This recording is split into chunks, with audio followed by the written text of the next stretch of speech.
your recommendation. Mhm. In India, by the way, I mean, the situation in your specific place, like how is it in your place? It's okay. It's no problem. We are doing very well.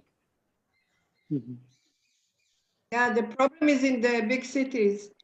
Yeah, yeah, yeah.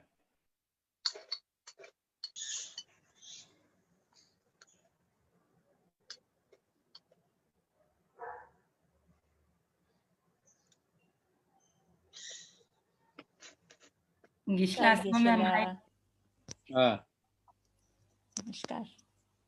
Namaskar, Geshe-la. namaskar. How are you? Good, thank you. Thank you, Geshe-la. Thank you. Thank you for giving so much of your time and your wisdom to all No, of no, no, us. no. It's so precious. No, It's so no. precious. Whatever I am sharing is borrowed. Borrowed garments never fit well. For us, this is all coming from you, your wisdom. Thank you, thank you.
Namaste, Geshe Lhakdor.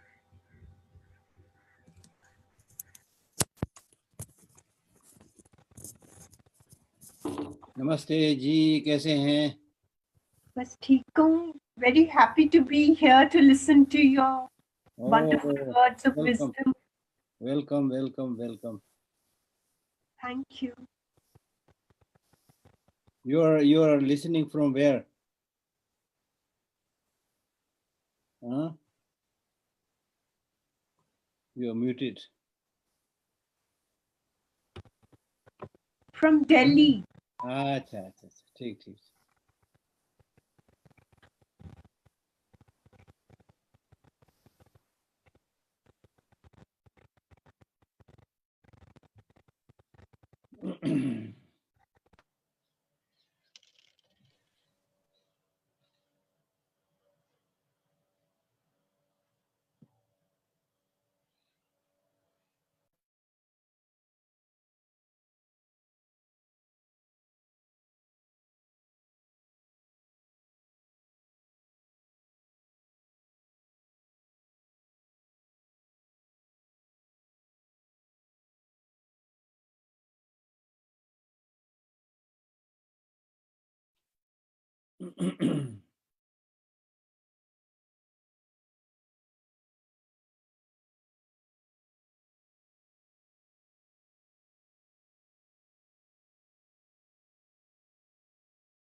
Tashi Dile Rinpoche. Tashi Dile. Tashi Dile.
Hello, hello.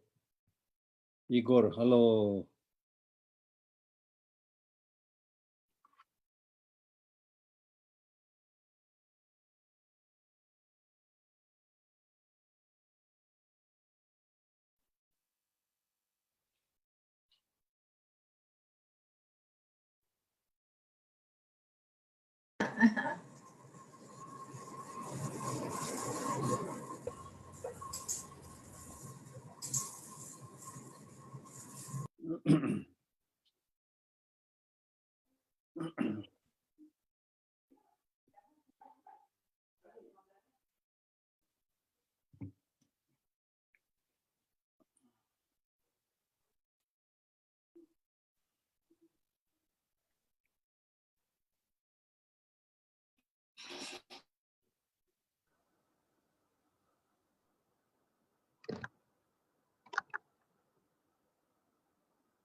Voilà.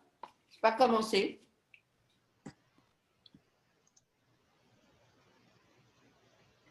Ah.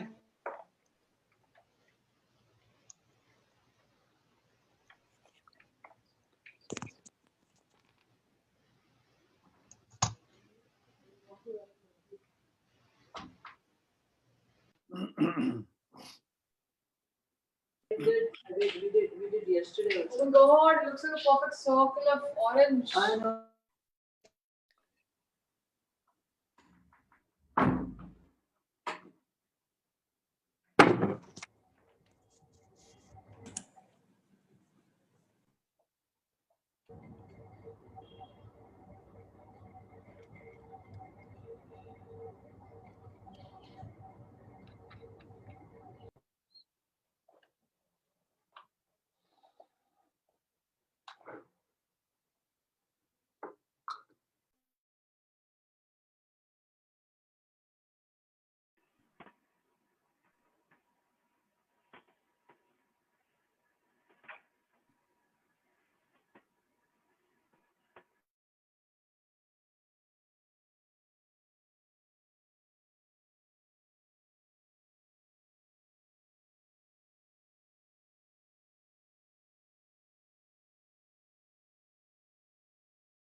Hello. Hi, everyone. Tashdele. Good morning, good afternoon, good evening, wherever you're joining us from. I trust it's a very good one since we are here in this blessed gathering with Geshe Lhakdor here. And thank you, really, thank you so much for joining us. And Geshe Lhakdor, thank you for making this a blessed gathering. And without further delay, I would like to hand it over to you, Geshe Lhakdor. Please enlighten us.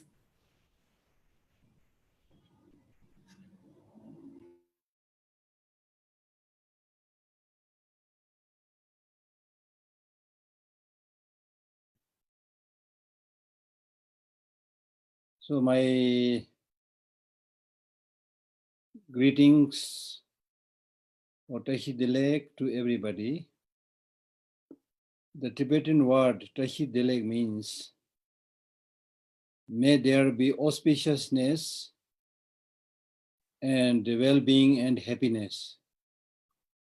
So every time you meet somebody in the morning, afternoon, or evening, you greet others by saying, may there be auspiciousness and well-being, FURHHDL. It's almost like the Hindi word Om Swasti, right? So we all clearly know that we all want happiness and not suffering. And not only happiness, but we all want reliable stable, long-lasting happiness. But what we want and what we do, there is a mismatch. There is a discrepancy. Although we want happiness, but we do something which would not bring happiness, but which would bring more problem, more suffering. So how much happiness or reliable happiness you are going to get is primarily dependent upon your mental outlook, your mental attitude. I'm not saying that mind is the only thing, that if you just meditate and change your mind, you don't have to eat food and wear clothes. I'm not saying that. But what I'm saying is the most important source of happiness, long-lasting happiness, is not outside, but it is within each of us.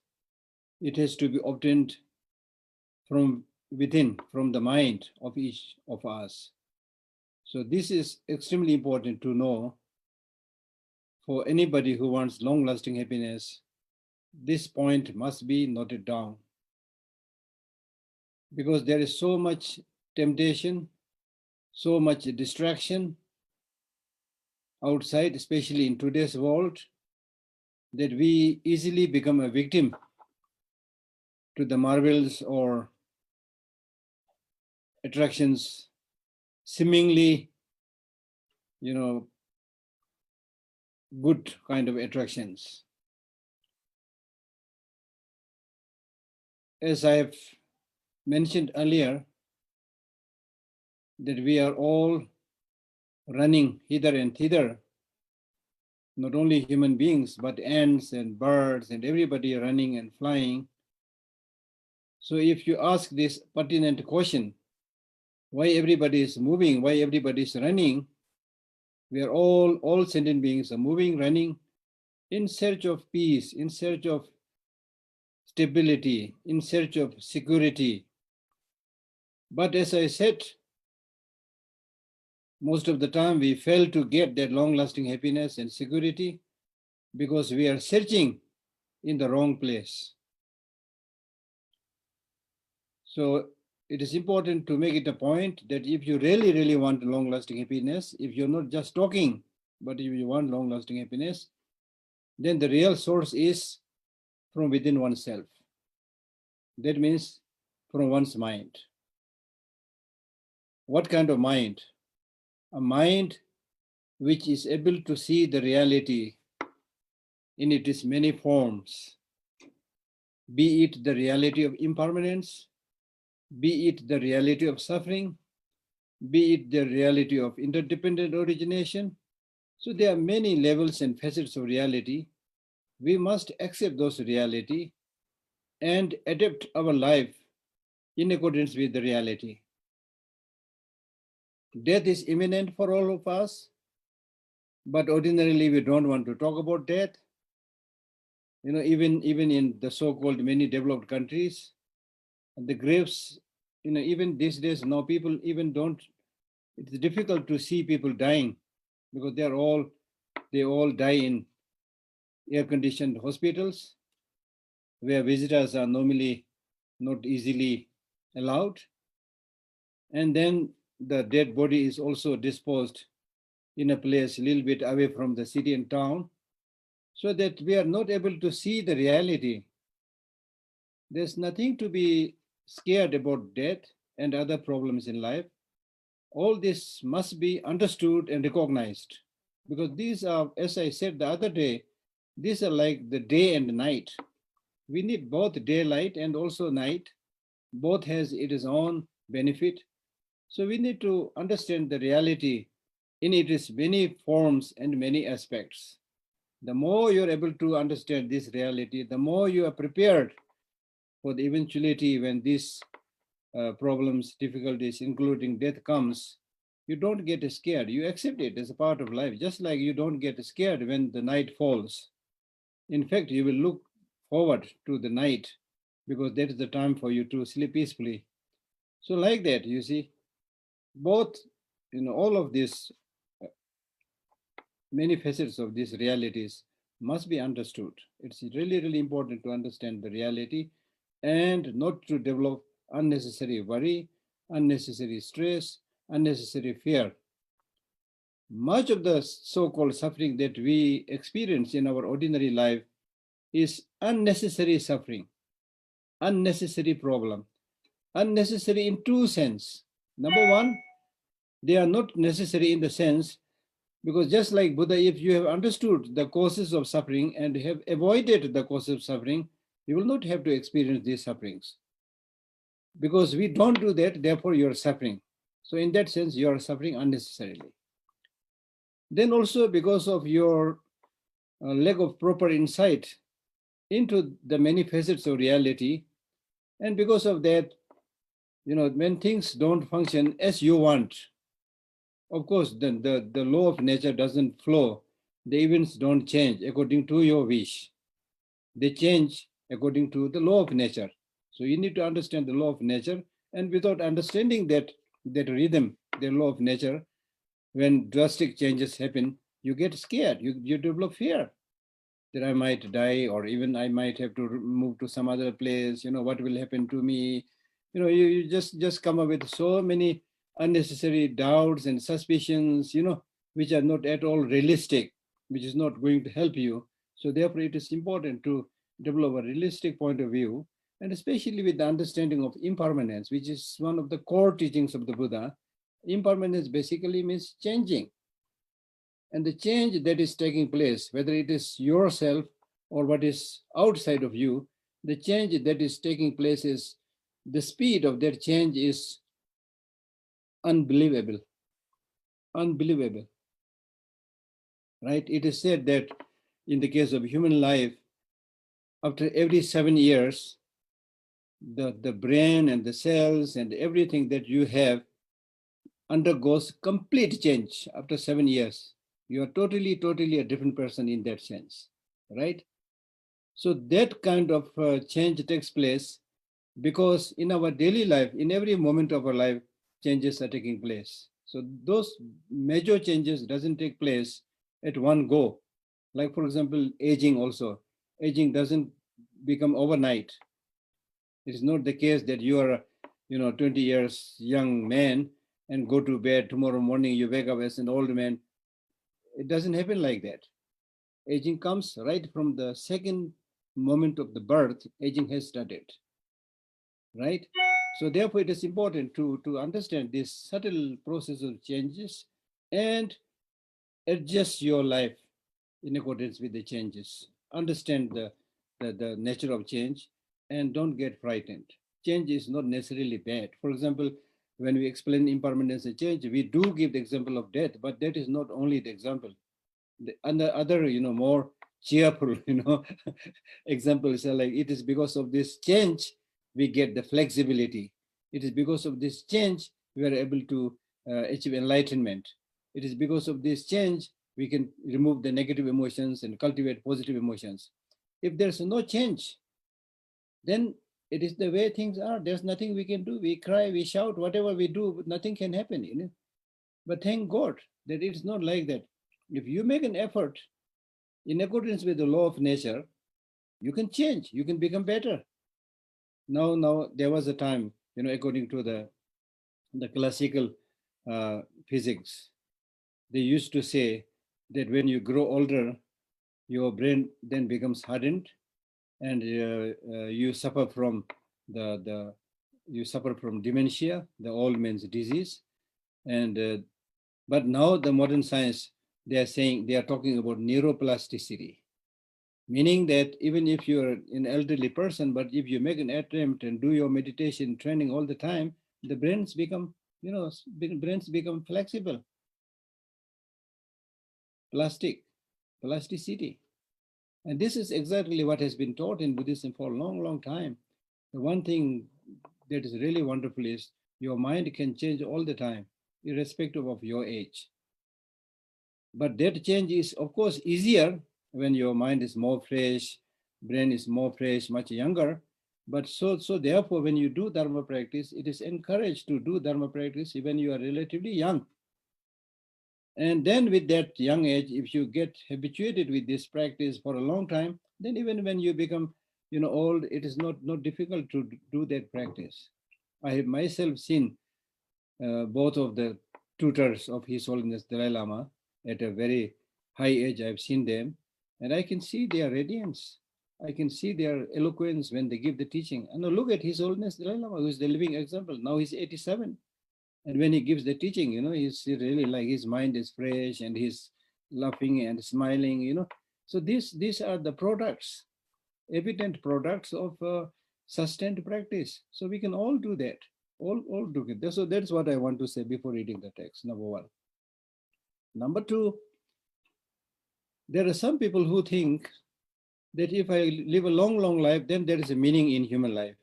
If I'm not going to live a long life, or at least if I'm going to die, then there's no meaning in human life. Many people think like that. One day we are going to die, so what is the meaning of human life? I think that is a very stupid way of thinking. Because the meaning of human life is basically happiness, which basically means satisfaction.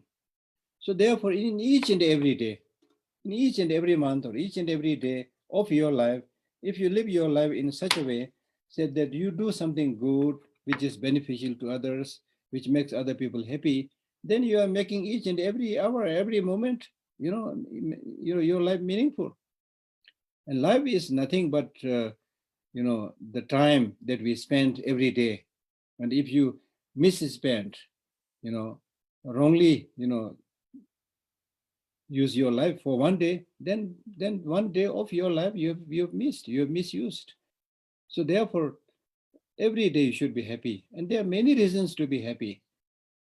Don't just meditate on on what is lacking, what is not there. Don't keep on just thinking about the pandemic and many other countless sufferings. Those things are there. Those things are there. But think about many good things that you can do. Count the blessings, not the curses. Count the blessings. You are a human being. You are not a dog, you are not a cow, you are not a mosquito. And there are some butterflies which I've seen just live just for 1 day, right? And then we have many examples of flowers which don't live very long, but that's okay. So long as the flower is there, it just the flower blossoms, and with that fragrance and with that color, it makes many people who see this flower, they feel so happy. So we should be like those flowers. It's not the main thing is not how long you should live, but how you live each and every moment. And in this way, when you live each and every moment, each and every day happy and satisfied, thinking more about the positive things, that also improves your physical and mental health. That also contributes towards the longevity of your life. This is not only taught in Buddhism, but it is now scientifically proved, right? So everything, more or less, is in your hand. It's not in the hand of the government. It is not in the hand of your friends, relatives. You must be your boss, which means your mind is your boss. Train your mind. Make it a positive mind, a mind with compassion, mind with love, mind with wisdom. So if your life is controlled by that mind, which is full of love, full of compassion, full of wisdom, then everything you do will be perfect. It will be good, right? But contrarily, if you let your mind controlled by a mind which is predominantly negative, selfish, stupid, which thinks just about oneself, completely forget others, then it is again sure that you are not going to enjoy your life. You are not going to get the happiness that you want. So therefore, the key question is, ask this question repeatedly, write it on a wall, which will remind you that I want long-lasting happiness. Because we need constant reminder. Otherwise, we get distracted by all these things happening outside, of us. So remind yourself, I want long-lasting happiness. The long-lasting happiness has to come from within my mind. Therefore, I must change my mind from negative to the positive. You call it Buddhist practice, you don't call it, it doesn't really matter. But you are achieving what you want. And what is negative? What is positive? Negative, when we say negative is anything, the human emotion or people or whatever. When we use the word negative, it means anything that is going to bring more suffering, more problem, that is unhealthy, that is negative.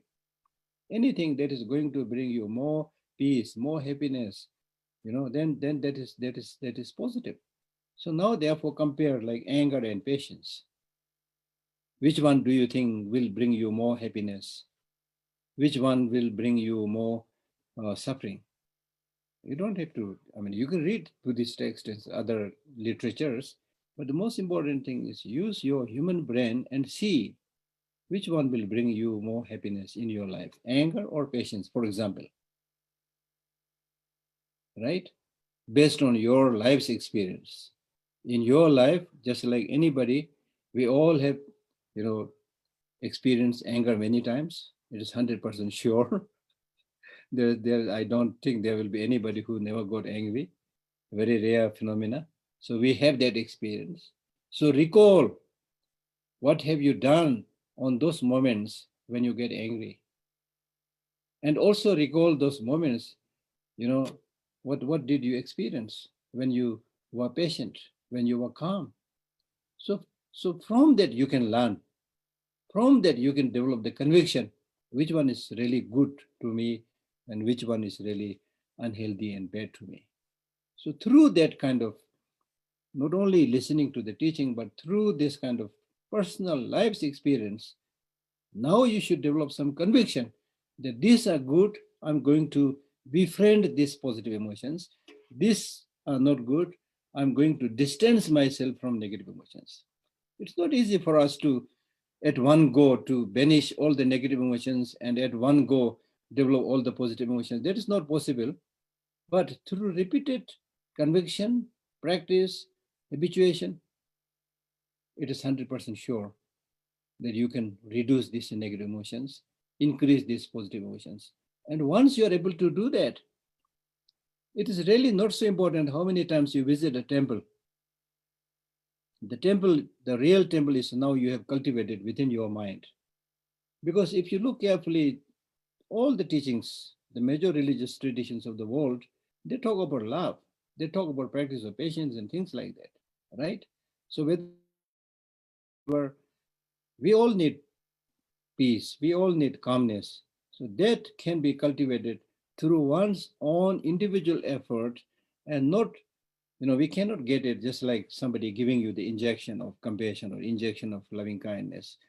That is not possible. That's not possible. So therefore, oneself is responsible for that.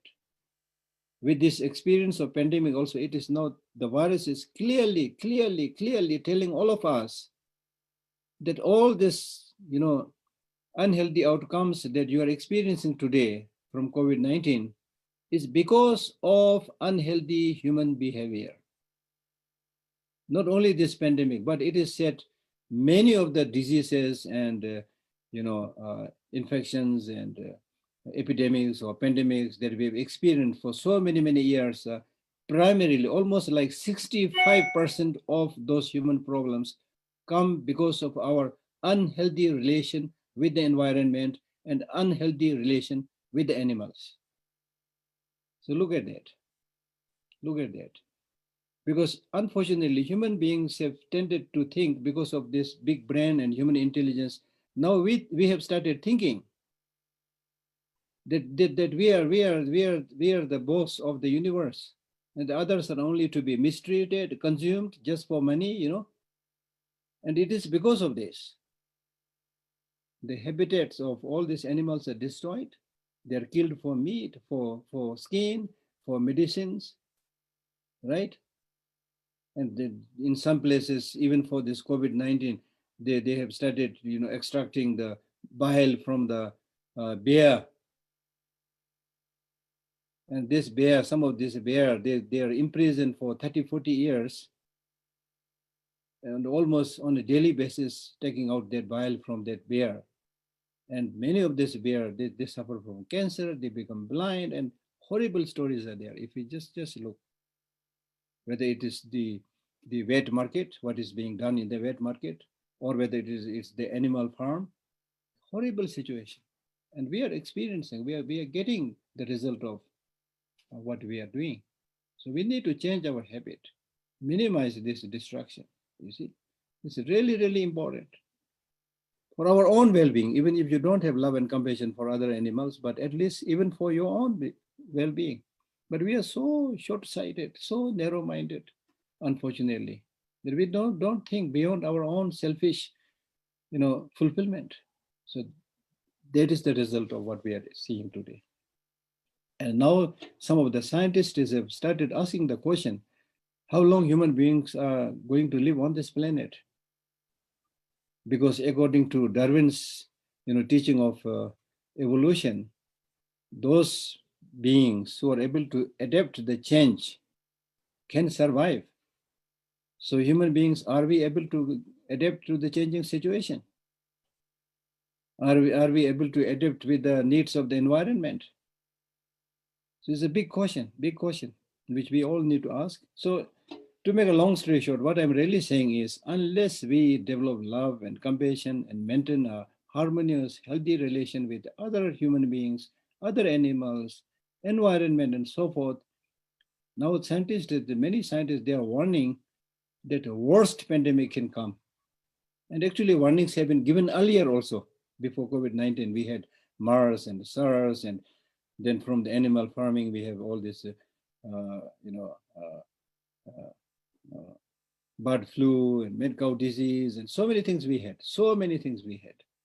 And during all those occasions, people, scientists and others have warned, but we don't pay any attention. Unless you personally started suffering, we don't pay attention to these things. So it is, it's very, very, very unfortunate. We need to care for our future younger generation, for their well-being, for the well-being of the whole planet, right? So therefore, the only solution, in other words, the main solution is not injection. Injection is a temporary solution, right?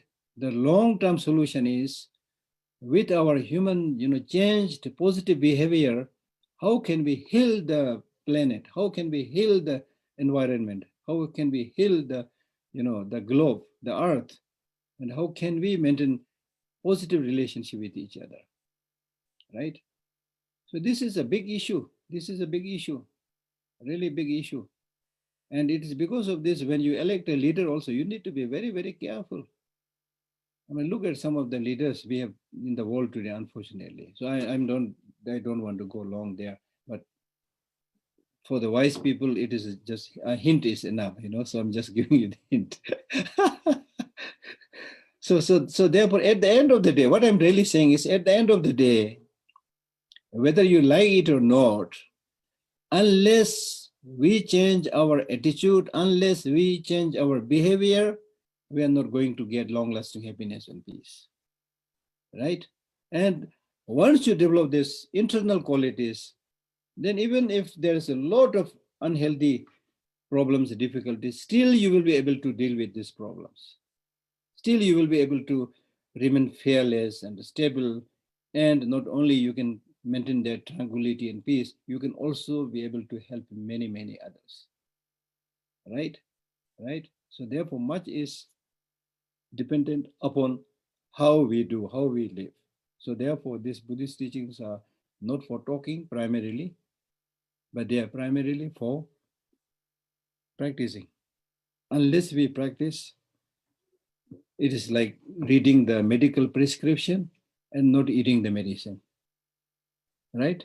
It is just like visiting a restaurant and reading the menu and not ordering the food and not eating it. So how are you going to, remove your hunger, remove your disease, right? And that practice is the most difficult thing. But when we talk about practice, it is not just visualizing a deity, all these things can come later, which has its own benefit. But what I'm really practicing means, there are many things we know already that I should not be doing this. There are many things we already know I should be doing this. So do that. You know it now. You don't need a fresh lesson from somebody. There are so many things I should not be doing this. So stop doing that. Or at least minimize doing that. There are many things that I should be doing this.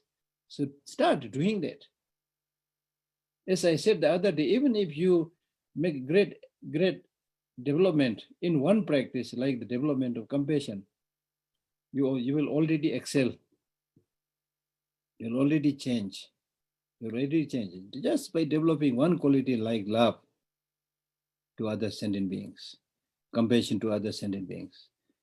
The amount of peace, the amount of happiness that you will get, I cannot explain it. I'm not talking about many, many qualities. Even if you develop one quality, genuine concern for others, genuine love for others. Through that, not only you will be able to, remove the problems of many other people, maintain harmony, but your mind will be filled with, it's nothing but natural to human mind. And that's why the Buddha said, everybody has Buddha nature. Everybody has Buddha nature, right? I have visited many places, many countries, and met many people. And generally speaking, I found all of these people basically very good people. Majority of the people are very, very good people. So the only thing is many of them don't know what to practice, right? Or many of them know, but they don't practice. That is the only problem. So therefore, stick to one thing. You can call it specialization. Month of meditation on compassion, month of meditation on love, month of meditation on patience, or week of meditation on love, whatever you call it, just to, make it interesting. You do that and start doing that, and then you can see how much benefit you can give to others and to yourself. So it is for such purposes of developing the positive qualities within us, we are reading this wonderful text by Atisha, and we have already finished chapter 5. So today we'll read chapter 6, where the lines start by saying, declare your faults, do not find others' mistakes, conceal your qualities, and reveal those of the others. So in this chapter 6, the title of this chapter says that all blame goes to one. All blame goes to one. That is the name of the chapter. All blame goes to one. Now, all blame goes to one. In order to remove this blame, which goes to one means, all blame goes to one means one that all blame or all faults and mistakes comes because of your thinking just about yourself and forgetting the well-being of others. So that is the fault. So blame goes to that self-grasping, that self-cherishing, right? So therefore, now to change that negative habit of seeing oneself as the most important and relegating others to the second, third, fourth, fifth position, or even not caring about that, that's the problem. Now you need to change it. So in Buddhism, we have a practice called exchanging oneself for others, right? Exchanging oneself for others means for the time, right now we are almost all the time thinking about me, I, me and mine, I, me and mine all the time. Now it is scientifically proved, and they say that people who make a lot of self-references, I, me and mine, they're prone to all kinds of illnesses, including heart attack. This is so because when you just think about I, me and mine, or related to yourself and what belongs to you, then your focus becomes very narrow. That is called narrow-mindedness. When your focus becomes very narrow, when you develop this narrow-minded way of seeing things, then even if you encounter a minor problem, small problem, you tend to see that problem as if it is unsurmountable. You tend to see it as if you are the only person on the planet who is suffering. You are unable to relate it to many others who are suffering much, much more than you. So you are again, as I said, you are again unnecessarily suffering because of this self-cherishing attitude, narrow-mindedness. So therefore, it is not good for you. So therefore, now you widen your mental perspective. Don't just think about yourself, right? Think. I'm not saying don't think about yourself. I'm saying don't just think about yourself and ignore others. Now think more about others, their well-being, because at the end of the day, what you want is long-lasting happiness, right? And that long-lasting happiness will come by helping others, by developing harmonious relationship with others. And that is why His Holiness the Dalai Lama says, if you want to be selfish, be wisely selfish. Be wisely selfish. Our ordinary way of selfishness is stupid way of selfishness, because you just think about yourself and forget others, ignore others. And the end result is you get depression, you suffer from loneliness, which is rampant today in the so-called developed modern world. I don't need to elaborate this. So instead of this, if you think more about others' well-being, as His Holiness says, your inner door will open. And you will feel as if you are freed from a prison. So don't unnecessarily suffer in this self-imprisonment of thinking just about yourself and completely ignore others. So therefore, we need to change this die-hard habit of thinking just about oneself and ignoring others. So for that change, he is saying, declare your faults. Number one, declare your faults means ordinarily you are fond of highlighting the faults of others, but not yourself. Even if somebody highlights your fault, you will get crazy. How dare you, highlight my faults as if you are perfect, right? So now change that attitude. Change that attitude. Declare your faults, because as a spiritual practitioner, as somebody who wants to, proceed through this spiritual practice of transforming yourself from negative to the positive, what is important? Changing negative from negative to the positive means removing your faults, which bring suffering. Faults means anger, jealousy, hatred, all these shortcomings that you have. So unless you declare it, unless you make it a point to remove it, you will never become better. If you get stuck with this addiction, I call it addiction. We are addicted to all these negative emotions, and you understand the meaning of addiction so well. We're addicted to oneself. We're addicted to all these negative emotions.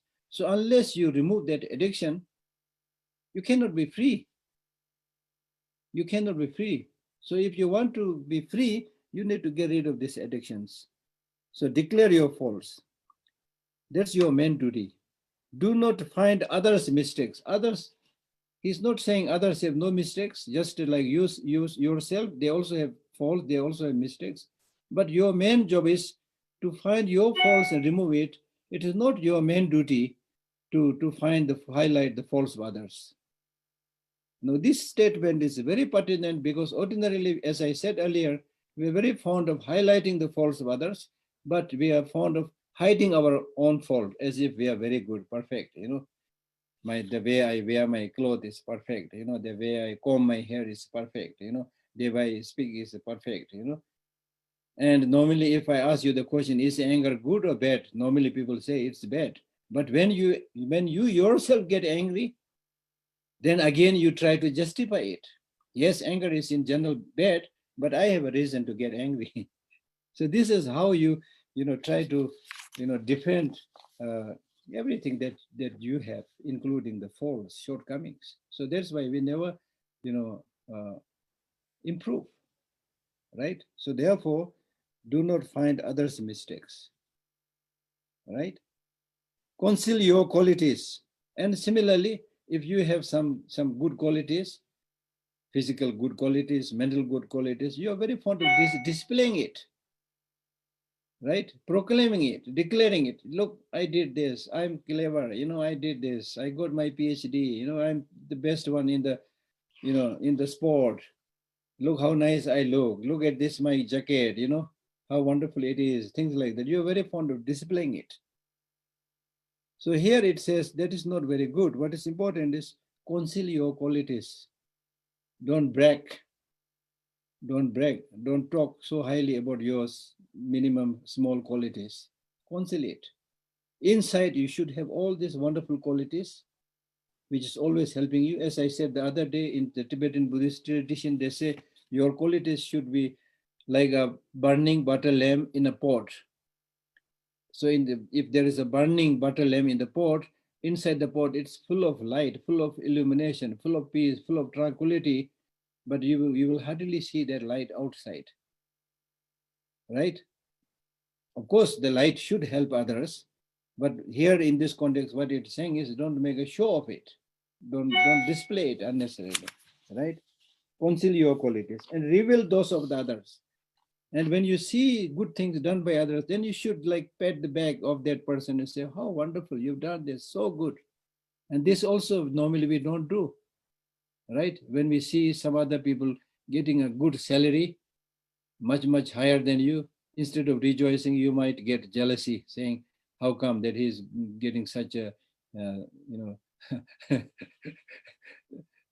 high salary and we are poor me, I'm not getting anything, things like that, you see. So rejoice. If somebody is successful, rejoice. If somebody is doing something good, just as we do our kids, when the kids, they do something good, we parents, the elderly people, they say, oh, wonderful. Do the same thing with the elderly people also, the so-called educated people also, because from the Buddha's parlance, all of us are like small kids. Doesn't matter how many PhDs you have, how much money, bank balance you have, but still the way you are dealing with your life, the way you are continuously developing your negative emotions, you are still small kid, innocent kid. You're not moving in the right direction, right? So therefore, rejoice and reveal those of the others, right? Give up wealth and respect. Give up wealth and respect means we all need wealth. But here, give up means primarily, don't just think that accumulation of wealth is more important than your happiness and peace. Accumulation of wealth is more important than your life, than human friendship, right? In the case of wealth, even if you are like billionaire, if you have a lot of money, but if you are deprived of this human affection, human love, good friends, this accumulation of wealth will not express any love, any affection, any compassion to you, right? And then, of course, you need to understand the fact that when we came into this world, we came with nothing. And finally, when we leave this world, we are not going to take anything. So why so much fuss in between? And especially in today's world, much of the wealth of the whole world is owned by only, I think, 11% of people. The whole, wealth of the world is, the majority of it is owned by 11% of rich, so-called rich people. Again, I'm not trying to be jealous with this person, these people, but what I'm saying is, if you are hoarding all this wealth and not able to help those who are in need, what is the fun of you having it? What is the fun of you having it? If you're wealthy, wonderful, it's good. If you have, especially if you've earned that wealth through just means, by being honest, then you deserve it. But then there's no point just putting so much wealth unless you use it, unless you benefit many other people, right? So therefore, in the Bodhisattva practice, when whatever wealth you have, having the wealth is not the problem. The important thing is, whatever accumulation of wealth you have, you need to think, this wealth that I have, this money that I have, don't belong to me. Already mentally you dedicate it. This belongs to others. Meaning that as and when the occasion arises, you are ready to share it. And the real happiness and joy, you'll get it by sharing it, not just storing it, not putting it in a bank, right? So therefore, and then also much of the unhealthy relationships that we get is because of running too much after money and wealth. Divorces, killing and shooting, the countries fighting each other over oil or whatever, all this is because of unnecessary greed towards wealth. Give up wealth and respect. Respect. Some people are very fond of receiving respect, If you're addressed as sir or madam and this and that, honorable this and that, you get very happy. But if you, as a genuine practitioner, these are just hollow words. Who are you is what you practice, not how much respect you get from people. And then the so-called respect people give to others is not necessarily always genuine, right? If to somebody who is powerful, even if that person is a dictator, there are many who will show respect externally, Inside, they may be cursing that person for his quick death, right? So it's not necessarily genuine respect, right? And then for you, if you hanker after wealth and after respect, these are actually some of the greatest obstacles to your spiritual practice. For a spiritual practitioner, you should be free from craving. You should be free from distraction. These are all distractions. These are all obstacles. And as Shantideva very eloquently says in his Bodhisattva way of life, if somebody praises you, don't get happy because there are many others who are defaming you. If some people are saying unpleasant things against you, don't get dejected because there are also many others who are praising you. So in this way, you should just maintain the balance of your mind. Don't get too concerned about what people say. You are what you are. You are not what other people say. So have this confidence in yourself, in your life. And don't become a puppet in the hand of other people. And if you do that, you will have to lead a miserable life because this person will say this person will say that. How are you going to try to adapt you and change your way of life and thinking according to what other people say? You are not here in this world to dance at the tunes of other people's wishes, right? So maintain your integrity and get rid of those things which is not good for you, for your well-being, for your happiness, which are distractions. Get rid of those distractions, right? So that's what he's saying. Give up wealth and respect, and forever give up arrogance and fame. That means then, as we already more or less discussed, and if you have a little bit more wealth, if you have a little bit more knowledge, if you're a little bit more clever, then we have again this tendency to become arrogant, right? Arrogant. So arrogance is really like a fully inflated balloon. In the case of a fully inflated balloon, if you try to put water on that inflated balloon, the water will not stay there. So similarly, if you act like that inflated balloon, then the knowledge, which is like water, will not stay in your mind because you are arrogant, you're puffed up, you're inflated, and you start thinking that I know everything. Yeah, I know. Yeah, I know. And many people keep on saying that, yeah, I know, without even listening. Yeah, I know. Yeah, I know. They don't know. Right? Nature has given us 2 ears, only 1 mouth. That means listen more, speak less. But we hardly listen. Keep on talking the little that we know. And the real knowledge has to go into the brain through your ears. So therefore, we don't have that listening power, right? So if you get puffed up, inflated with arrogance, there is no room for humility. Without sense of humility, there is no room for receiving knowledge, receiving good qualities. Arrogance and fame. So fame is again, I mean, you can easily understand this. Name and fame, they are again ephemeral. They're ephemeral. Number one, the so-called name and fame are designations. They're ephemeral. Today you may be famous, tomorrow you may be in the prison. And this is something that we read in the newspaper all the time. Somebody is very powerful today, president, prime minister. Then there is a change of the government, and the next time the president is in the prison, prime minister is in the prison, you see. So therefore, the great Buddhist practitioners, they always say, they're observing a low level, observing a low place is actually the step towards reaching the highest place. The more you don't care about personal wealth, the more you don't care about your respect, the more you are humble and not arrogant, the more you are not concerned about fame, people will naturally regard you as a wonderful, amazing person.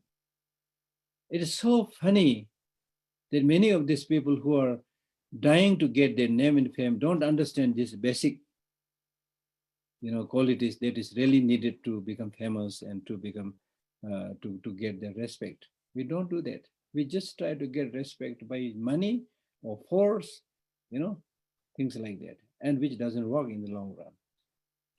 So instead of this unhealthy practices and have less desire, and which I have already explained the other day. Desire is really like a fuel that will further infuriate the fire, further produce a conflagration of fire. It is the desire, it is the attachment that is destroying the wealth of the world today, right? The bushfires that we see everywhere, the flooding that we see everywhere, the tsunami that we see here and there, all this is a result of human greed. So here when we use the word desire basically here means attachment. And ordinary desire we all need. So there can be a positive desire, negative desire. Positive desire means the desire to become Buddha, the desire to improve. So those kind of desires are healthy desire, it is okay. So here when he says have less desire, he's talking about the negative desire, the attachment, by which you never get contented and always keep on saying more, I want more. And it is because of this tendency to have more and more, we are completely destroying this whole planet. And that is another reason why we should focus more on internal spiritual development than on external material development. The clear, simple reason is, in the case of external material development by definition means physical development. And the source of that material physical development is material, the environment, the natural resources, the water, the trees, the minerals. And these external resources, being physical, they have limitation. So how can you make unlimited progress through limited resources? You will only end up destroying the very source of your material development, which we are now seeing today, right? So there, where there is limitation, we should have contentment. The world must have contentment. And His Holiness the Dalai Lama very accurately talks about this by saying that the so-called progress, every country thinking that the country should develop its the gross GDP or whatever you call it, every year, His Holiness says this is impractical. It is simply impossible. And so long as the real kind of measure of judgment of the development is, you should see the citizens, the individuals that make up the nation, look at their standard. If the individual members of the society, if their standard in terms of food, in terms of clothing, in terms of housing, it is good, then you should say it's good. We are a developed country, happy and peaceful, right? Don't just count the GDP growth, and it is impossible because that so-called development, as I said, has to come from natural resources. So instead, you should focus more on internal development, spiritual development. In the realm of internal spiritual development, sky is the limit. You can make as much progress as you want. The government will not bother you, right? And you, through your spiritual practice of meditation and so forth, nobody will come to you and say that you are encouraging other people's domain, right? It's your domain. You own it. Nobody else share your mental space. So there you can make a lot of progress. Develop loving kindness as much as possible, compassion as much as possible, patience as much as possible. Therefore, in Buddhism, these internal qualities are spoken as the most important precious wealth, internal wealth, which thieves cannot steal, robbers cannot rob, government cannot put a tax on that, levy a tax on that. Imagine, look at this. You can be the king. You can be the king. You can be the real boss. It's all there. It's all possible. But there, unfortunately, because this thing called mind is invisible kind of energy, non-physical, colorless, shapeless energy, therefore nobody bothers about it. And we end up running towards material accumulation. And as I said the other day, it is the much of the sufferings that we are experiencing today is because of internal poverty. Internal poverty. Right? So therefore, have less desire and be content. Be content. How much you need? Honestly speaking, how much you need? You don't need like 5 cars because somebody has 5 cars. Right? Like in my institute, in the library, we don't have any vehicle. All other institutes, they have vehicles and things like that. We don't have a one. But we are fine. We are fine. Right? So how much is how much? As the other day I cited this quotation from Mahatma Gandhi, who said, there is enough for everybody's need, but not enough for everybody's greed. And it is the greed which is destroying the planet today. And for you, not only planet, for you also. The more you have, the more you will have problems. Nothing comes value free. The more you have, the more you will have worry about the taxation, the storage, and then the thieves and the robbers and burglars. And that's why the famous saint Milarepa, he said, I'm so happy. And even Buddha also said the same thing. And they said, I'm very happy because I have nothing. Imagine. They said, I'm very happy because I have nothing. Now, in our case, it's the other way. I'm unhappy because I have nothing, which means I want more and more. Okay, you should have something, but how much? How much is how much? How much you really need, right? So therefore, we are kind of caught by this example of cork in the big giant wheel. When somebody said when the big giant wheel moves, then the cork is helplessly, the cork has to move. I don't trust that. I don't trust that statement. Even if you are a small cog in the giant wheel, then the cog should have the capacity not to cooperate, come out from that giant wheel, and probably the giant wheel will stop. Right? So all of us, how much, how effective it is, how visible, the effect of what you do or not, but you need to have that kind of confidence and conviction and determination not to cooperate those wrong ways of life, those wrong things, which makes others unhappy, which makes yourself unhappy. Because if we follow this trend of running after money and materialism, not only it will destroy the planet, but you will also become a slave to the money. Slave, not the owner. You can call it owner, but actually you are slave. Slave of the wealth that you've accumulated. Right? 6 times cleaning the car, 20 times mopping the house. I mean, countless things, really. Countless things. So I'm not trying to turn the clock back, but what I'm saying is, I'm not saying you should become beggar, bunch of beggar, but all I'm saying is, yes, through your hard work, you earn something. It is good, but have contentment. And if possible, not just keep on working, but also find some time for yourself. As His Holiness the Dalai Lama says, it's almost like 50-50, or he sometimes says 50% you devote to your work and making money, and 50% you spend for your spiritual exercise, spiritual practices, which is very, very healthy, because you have 2 things, body and mind. For the body, you need food. For the mind, you need different kind of food, which is spirituality. So you need that also, right? So balance yourself with these 2 practices, for the body and for the mind. So in short, in this text, what he has primarily mentioned is we are entrapped in this cycle of existence through ignorance and then accumulation of negative emotions. So here he briefly explains the 12 links of dependent origination. And it is because of this,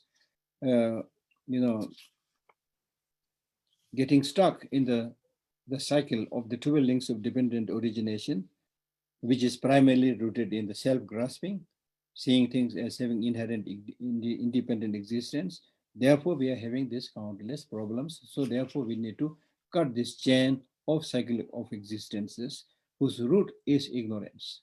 Now, ignorance here is not just lack of understanding of shunyata, but misconception of the reality. Now, this is a big statement. Misconception of reality means the reality is that everything is like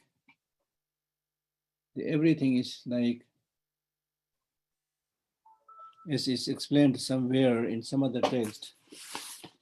For example, the Buddha says, with reference to the 5 aggregates, the Buddha says, perception is like a mirage. Conceptual fabrication is like a plantain tree. And cognizance is like a magical display. However you reflect on it or carefully examine the matter, to whomever looks at it with care, sorry, I missed something. So sorry, I read this again. As was pointed out by the kinsman of the sun. Kinsman of the sun means Buddha. So the Buddha said, appearance, sometimes they use the word form. Form or appearance is like a ball of foam, and feeling is like a water bubble. Perception is like a mirage. Conceptual fabrication is like a plantain tree, and cognizance is like a magical display. Right? So however you reflect on it or carefully examine the matter, to whomever looks at it with care. So this is the point. Normally we don't look with it with care. But he says, just like a scientist or a meditator, if you look each of this, physical form and feeling and so forth, if you look at it carefully, then you will find each of these aggregates are empty and hollow. Empty and hollow. As for the body, the one with extensive insight has taught, that means Buddha, taught 3 matters concerning its abandonment. Seeing this, you will cast away your physical form. The body, when devoid of vitality, heat, and cognizance, lies there, discarded, food for some other being, without volition. Such is the continuum, this illusory charmer of the child life. Although it is said that continuum is a slayer, no substance is found here. That is how you should regard the aggregates of being, day and night, energetically, ardently, mindfully. You should dissolve all bonds, make a refuge for yourself, and live as if your head were ablaze, yearning for the way that is never vanishing. That means this is because of this fragile situation of this psychophysical aggregate, because of this mirage-like situation of the psychophysical aggregate, there is no sense to develop too much grasping attachment to this because of their hollow nature, meaning that if you really try to pinpoint, you will not be able to find anything. Now, this is not only what is said by Buddhism. I was reading few articles by other scientists and other thinkers. So there is one by Ralph Waldo Emerson, and in this book by the person, A General Theory of Love, he says, dream delivers us to dream. Dream delivers us to dream, and there is no end to illusion. Life is a train of moods, like a string of beads, and as we pass through them, they prove to be many-colored lenses which paint the world their own hue. Temperament is the iron wire on which the beads are strung. So it depends on the environment, your mood, your temperament, the so-called habit, the so-called identity. It's dependent on many fluctuating, changing situations, events, So what as true to the Buddhist teaching, what I think he is also saying, there are many other more quotations, I'm trying to relate it to those statements by the modern thinkers and scientists also. So they're all basically saying that if you really try to pinpoint that the so-called person, the so-called I, towards which we develop all these unhealthy negative emotions, you will not be able to lay your hand on that so-called I or the person. It's just a designation. Dependent upon the 5 psychophysical aggregate, dependent upon the changing environment, situation, and things like that. Right? And when we don't understand this, then we think there is a solid I, which must be fed, which must be defended, which must be clothed, for which we should fight with others, things like that. So it's really like a dream. The best example is a dream. Now, dream doesn't mean that it is not there. Dream is there. It also doesn't mean that you don't get happiness and suffering in dream. You get it, right? In dream also you suffer. In dream also you get happiness. In dream also people laugh, things like that. But then when you wake up, whatever has happened in the dream, you don't give much attention to that, saying, oh, this is just a dream, It's good you dreamed winning like $1 billion, but it was a dream. Unfortunately, when you wake up, there's nothing, right? So what we are experiencing in our daily life is another form of dream. This ordinary dream we are able to know even as an ordinary person, but the dream that we are having in the so-called life, this is understood only by highly enlightened beings like Buddha, where he's able to say this is also another dream. If you don't understand this, then normally I explain this by saying, for example, if you don't understand this, now then you should recall the years that you spent in the preceding life. If you are a gentleman or gentlewoman of 30 years old, in the past 30 years, you've experienced so many ups and downs. You experienced happiness, you've experienced suffering, you fought with others, you loved others, so many things, your dramas, that you have staged, right? 30 years, long history. But today, if you look back and look at that 30 years of your experience, it is exactly like the dream that you had last night. And the rest of your life will also go like that. So why you develop so much grasping to that dream life experience? Just enjoy and don't grasp. So we are not saying there is no I. There is I, but there is no I, which is you thought. You thought there is independently existing I, inherently existing I, self-supporting I, substantially existing I. There's no such I. It's a conglomeration of many things. It's a designation, so many things. So it's not worth developing that grasping. So that is the main point that is explained in this text. Okay, I'm about to do. Then I will conclude this by saying, so because of this, don't develop this unhealthy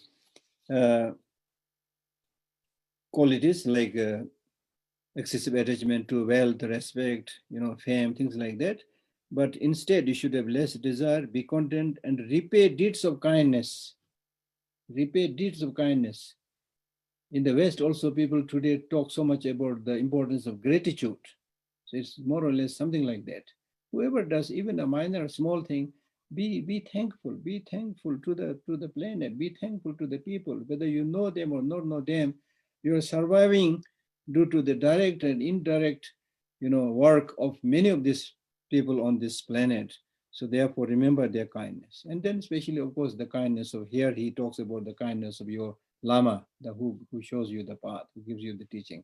And then your parents, who give you this birth, who give you this life. Remember their kindness, right? And meditate on love and compassion and stabilize bodhicitta.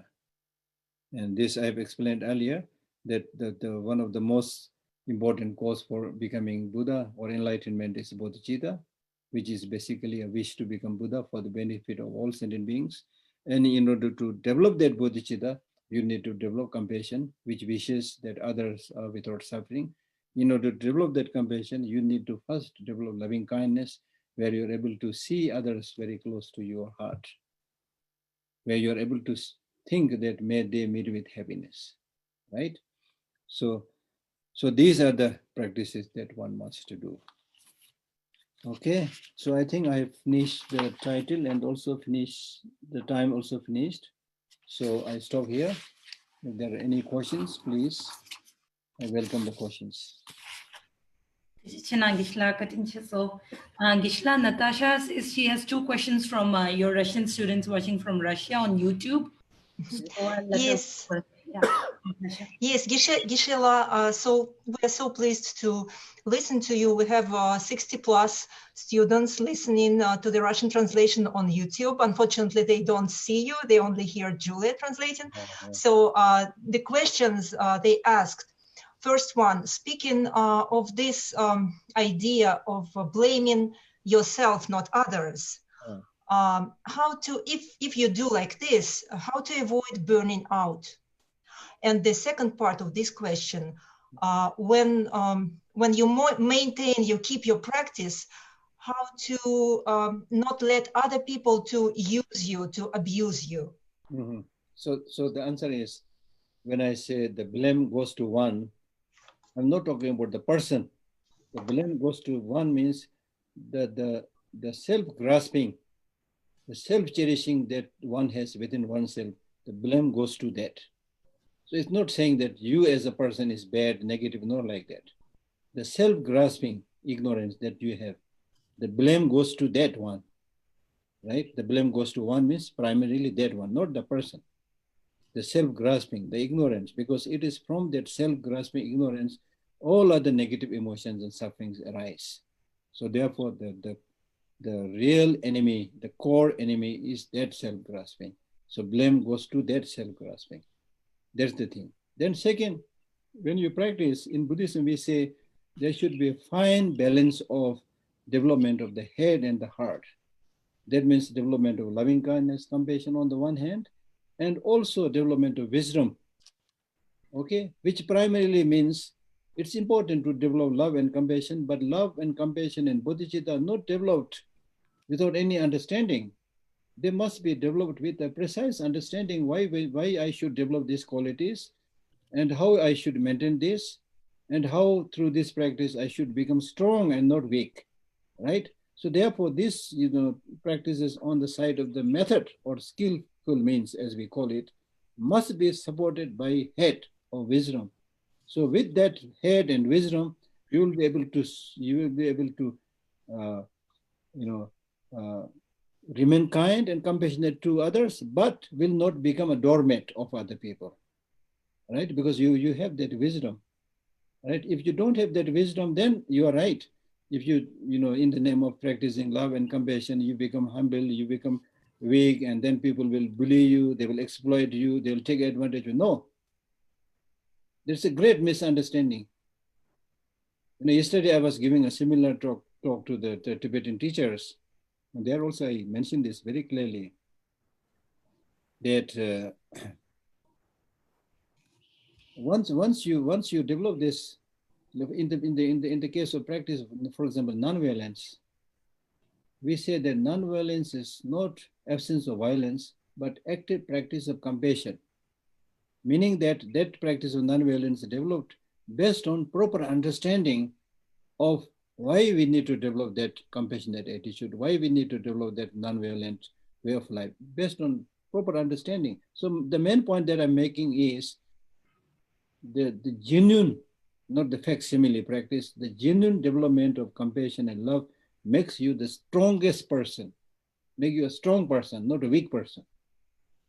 But if your understanding is not complete, it's facsimile, then it might make you weak, right? Now, for example, in the practice of nonviolence, as did by Gandhi, as did by Buddha, without resorting to any weapon, without resorting to any arms, they were able to defend themselves. They were able to help many others, right? You are able to face that wrongdoing in the face of weapons and beatings and things like that. That is strength. If you resort to arms and bully other people by using nuclear bombs or, knives or guns, basically you're weak. You're weak. And also the interesting story is, the more that person runs out of reason, the more they will yell, the more they will become angry, because there's no reason for them. So the only thing is use their physical power, just like the lions and tigers. Lions and tigers can't use reason. So the only thing they jump and kill and try to bite each other, right? The more you have reason to explain, the more you're honest and just, you don't have to flare out. You can explain the situation calmly. So that's the difference. So therefore, the main point I'm saying is Buddhist practice must be done both with the head and the heart. Okay. Gisela, Natasha has one more question, I think. Natasha, Okay. did you Yes. have? Okay. Yes, thank you so much, Geshe. Last time I didn't have a chance to ask this question, so I would like to do it today. So the question was actually, why in our mind we have so many bad qualities and so little good qualities? It seems. It seems. Read this. I'm just adding this. If you want to know more, read this book. Can you see this book? Not fully, Gisela. Can you lift it up? Like, yes. Yeah, almost. Yes, Gisela, why Buddhism is true. So, yeah. Yeah, so I think this is a very good explanation is given here, But I'm going to explain this a little bit. Biologically, we are not made for enlightenment. Okay, we are not made biologically to become Buddha. Okay, although in Buddhism we say we have the capacity to become Buddha, but biologically speaking, we are not made to become a Buddha. We are made to live and to reproduce. So in order to live, in order to reproduce, anything that obstructs your life, then you will fight against it. So anger is necessary, right? And for reproduction, attachment is necessary, right? So biologically speaking, as in science, there's a fight and flight response. You know that very well, fight and flight response. That comes on the background of our, biological process of living, where for reproduction, you need greed, to defend yourself, to defend your territory, you need anger and things like that, right? But in this book is also, it looks like very well knowledged, Buddhist probably student or practitioner, and also knows science well. It looks like that. Very beautiful book. But not only in this book, in other write-ups also I read about this, because this is a very, very important question. I asked this question to many people and they don't have very clear answer. So by reading all of these books, I was able to make this conclusion that there are two levels. One, biologically, physically speaking, you need to struggle, you need to live. So for that, you need this attachment and then anger and things like that, right? So therefore, scientists, they say all these emotions are, they're necessary. None of these emotions are negative. This is the scientific point of view, because they are primarily talking about the biological needs. But in Buddhism, we talk about negative emotions and positive emotions because we are talking about further development. So in this book, it also says that is the biological, situation, but this does not mean to say that you cannot develop your mind. If you use it, you can develop your mind to a limitless state. Okay. Gisela, next is Jackie. Jackie had a question. Jackie, I hope, are you here? Yeah, hello. I was wondering, during the pandemic, when we're not interacting with as many people as normal, how do you suggest any practices of love and compassion? Because I tend to think that you need someone else to practice with. So what can we do if we're interacting with not so many people these days? No, in Buddhism, for serious Buddhist practitioners, remaining in solitude is highly recommended. So therefore, this virus has given us a very wonderful opportunity to distance ourselves or isolate ourselves. Because now, since you are not able to contact other people regularly as you used to do, Now you have this wonderful occasion to be with yourself. In other words, I can say that much of the problem that we are having is also because you are not in touch with yourself. You are in touch with other people and you thought happiness comes from there, peace comes from there, practice comes from there. There is an element of truth there, but it is not completely true, right? And for contacting other people, you have mobile phone, you have all these technological accessories, but is there any technology which helps you contact yourself?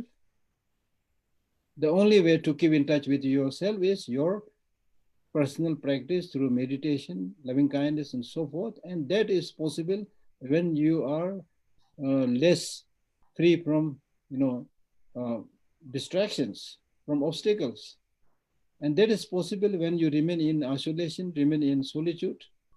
Right? So this is a wonderful opportunity. So as I said earlier, yes, you are right that sometimes, you need to ask questions and contact some people who know more than you, who have more practice than you. That is always possible. But again, it may not be so easy as before, but still these days you can through, internet and others, you can also ask these questions. And then more important thing is many things that you already know, this is the occasion to practice is by yourself. Okay. Okay, Kishla, we have one last question from Dimple. Dimple, can you please unmute yourself? And if you find it difficult to do that, you can just raise your hand and I will send you a request. Hello, Geshe. This is my first time on your session live. I had a question. I had two questions actually, which I'll ask as one question. What are your thoughts on goals and consequences? How does one, if everything must work towards what is good for humanity, how does one set one's goals? Because that's going to change, the milestone's going to change every time. And what are your thoughts on consequences? For instance, a practitioner or a person who goes on your, on the lines of what you're saying, practices being that way, but the aggression doesn't stop. For instance, if you look at the Russia, Putin or whoever, I know there are Russians listening, but for instance, the aggression doesn't stop. How does one work around that? What are your thoughts on consequences? So goals and consequences. Those are my two questions. Well, this goals and consequences, again, it can be seen in two ways. One is like for a Buddhist practitioner, the goal is enlightenment or Buddhahood, which is almost like an impossible task. I'm not saying completely impossible, but almost like impossible task. But this does not mean to say that you will not start getting happiness when you start moving towards that enlightenment. With each step towards that goal, you become happier and calmer and more peaceful. So you already, start getting the, benefit or consequences of those practices. So therefore, what I'm saying is probably you should have a this approach that is taught. Compare the long-term goal and the short-term goal. Okay, and if there is a conflict between the long-term goal and short-term goal, then it's always better to aim for the long-term goal and pay less attention to the short-term goal. In other words, I'm saying if there is a conflict between long-term happiness and short-term happiness, then you should pay less attention to the short-term happiness because it's important for you to get long-term happiness. If you are getting both the short-term happiness and long-term happiness, okay, wonderful. If your goal or happiness is not good in the long run and also not good now, then of course don't do it. So through that way. But then again, it depends in what context you are talking about the goal and consequences. Because in today's world, I think I mentioned earlier also, in today's world, in the name of professionalism and things like that, people set all kind of goals, many goals which is impossible for them to achieve. And then still, people, keep on listening to each other and then don't achieve anything. They struggle and in the end they get tired and don't get anything. I'll tell you this a short story of of a deaf frog. There is a story of a frog which was completely deaf, surrounded by many frogs, which were all, so this deaf frog, because he is unable to hear anything, he started climbing a tree. Then all those other frogs, they said, no, what are you doing? You are a frog. You're just a frog. You can't climb that tree. They all started shouting and saying all kind of things, nasty things as we normally do. But this frog, because the frog is deaf, he did not hear anything. He just continued his journey. He successfully climbed the tree because he did not pay attention to what others are saying. You see? So in our kind of setting the goals, we normally don't take time to think properly and set the goal properly, comparing the long-term, consequences, short-term consequences, things like we just listen to the so-called professionals, asking the opinion of professionals is good, but at the end, it is you who is going to struggle, who is going to suffer. So you need to spend time and think carefully. What is it that you really want? And then many times people just keep on changing the goals. You see, they study, I think I mentioned this earlier, they study, for example, say to become a teacher or a doctor after working for studying for many years. Then finally they become doctor and they are qualified and they give a proper job.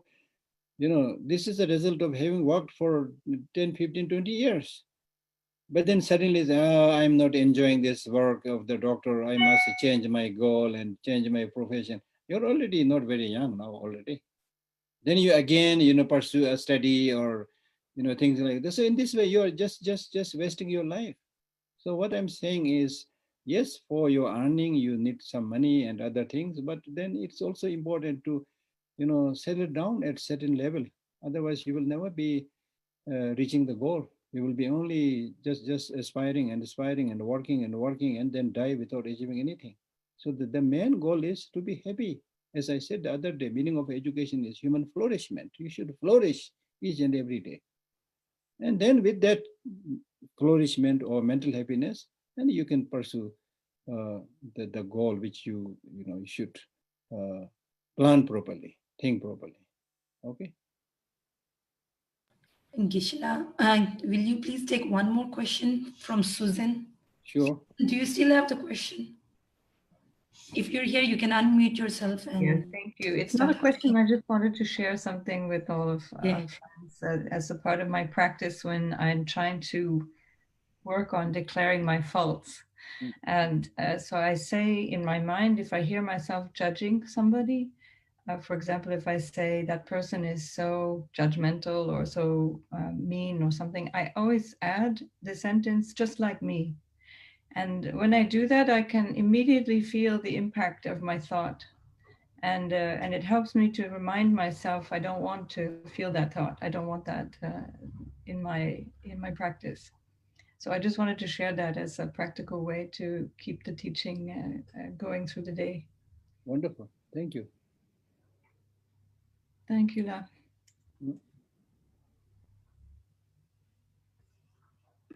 Geshe, do you have any comments? No, I have no comment. I said all that needs to be said. So until we next Friday, be safe and be happy, and we'll meet again next Friday. Okay, Geshe, we're really very blessed that you're here, and I hope we will take all these teachings into the weekend and the week ahead, and the teachings will take over our practices. I hope that will come true for all of us. And thank you. With that, see you next week. Thank you. Bye, everyone. Thank you.